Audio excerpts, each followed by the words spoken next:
भगवान की हमें सत्य की पहचान उस समय होती है कि इस दुनिया में कोई भगवान है।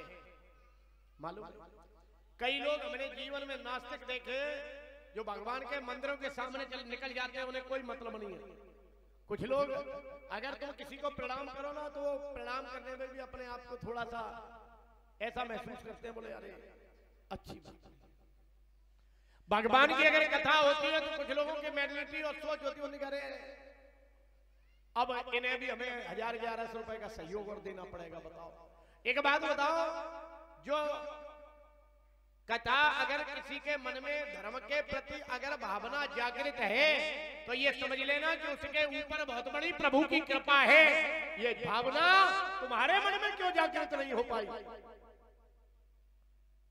भगवान के दरबार में लाखों करोड़ों पैसे और पूंजीपति के लोगों ने अपने घर पर सत्यनारायण की कथा नहीं करवा पाई। अपने घरों में सत्यनारायण की कथा नहीं करवा पाई। अगर सारी चीजें हो सकता है कि कछु करनी कछु कर्म और कछु पूर्व जन्म अनुरूप और वही मनुज के भाग्य है, चाहे राजा या भूप। जीवन में पूर्व जन्म के पाप हो या पुण्य हो, लोग कह देते हैं कि लोग न तुम लेकर आए हो न लेकर जाओगे। प्रमाणिकता है, लेकर भी आए हो और लेकर भी जाओगे। न खाली हाथ आए हो न खाली हाथ। जब जन्म होता है तो मुट्ठी बंद होती है। हम भाग्य को साथ में लेकर आते हैं। भाग्य हमारे पूर्व जन्म के कर्मों पर निर्धारित है।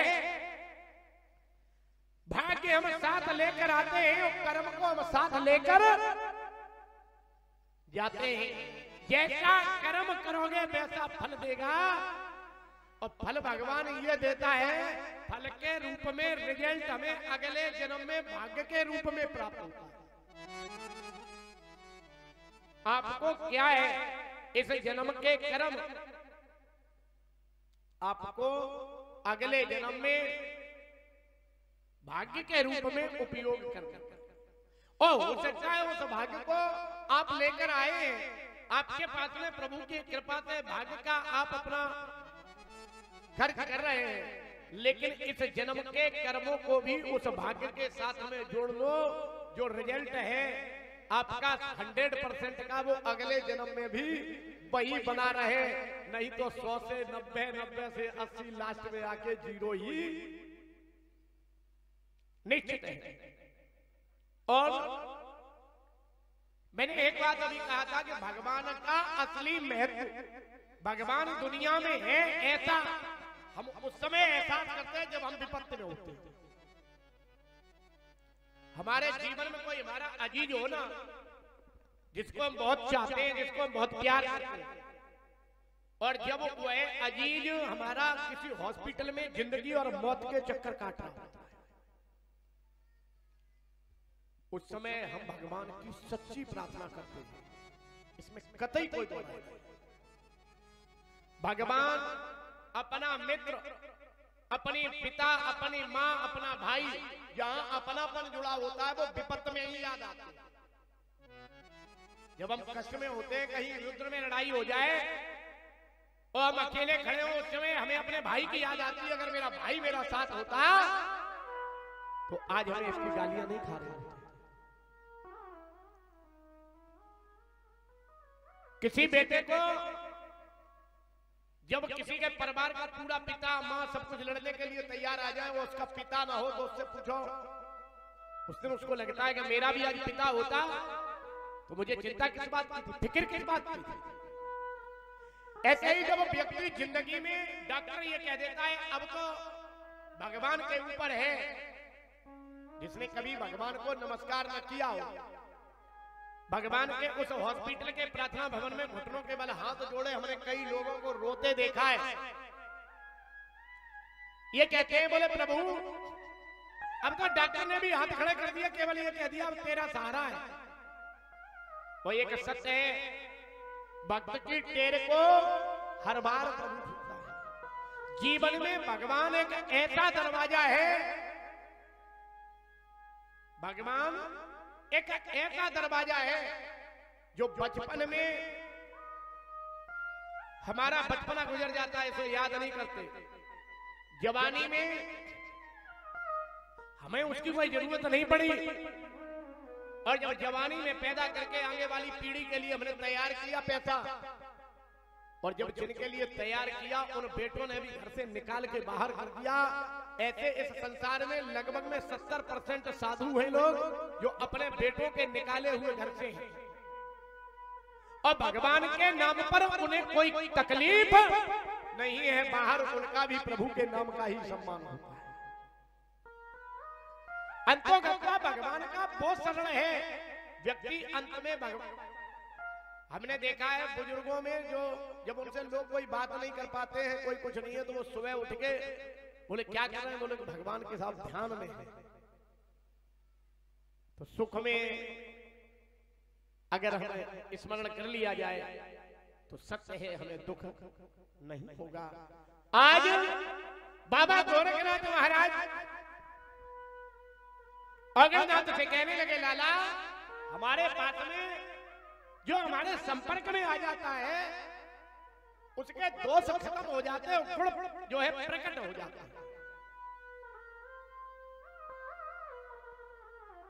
अगरनाथ कहने लगे, गुरुजी तुम चाहे कुछ भी कहो, लेकिन ये जहर रूपी जल हम पीने वाले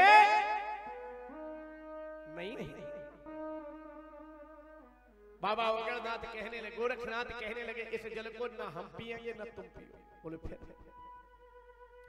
बोले इस राज्य के शहर में जो सबसे बुजुर्ग हो, घर में जिसकी जरूरत न हो, ऐसे किसी व्यक्ति को पिला दिया जाए, क्योंकि ये जहर है ना, ये पिएगा वो मर जाएगा। प्रमाण है अगरनाथ महाराज शहर गदरेबा में आगे के लिए गए, सारे राज्य में घूमे हैं, लेकिन कहीं उन्हें कोई मिला नहीं। एक जगह वापस लौट रहे थे तो क्या 80 साल का वृद्ध खेतों में घास ले रहा है। अगरनाथ महाराज ने उसके पास में पहुंचकर प्रणाम किया। बुड्ढा कहने लगा, हाजी महात्मा जी कहां से आए हो? बोले आपकी मेहनत को देखकर हमें बड़ी दया आ रही है। बुड्ढा भी बड़ा ही क्रोधित था, बोले तो तुम भी हमारे साथ में लग लो, हाँ काम पे। बोले नहीं नहीं, हमारे गुरुजी तुम्हारे राज्य में आए हैं, और जो उनके दर्शन करता है ना सुबह सुबह, उसे वो 5 मोहरे अपने धूनी में नेत्रप्रत करामात से होम देते हैं, और जो उनके दर्शन करता है गुरुजी उसे 5 मोहरे दे देते हैं। बुड्ढे ने सोचा कोई करामाती साधु तो आया है, बाग हरा भरा है।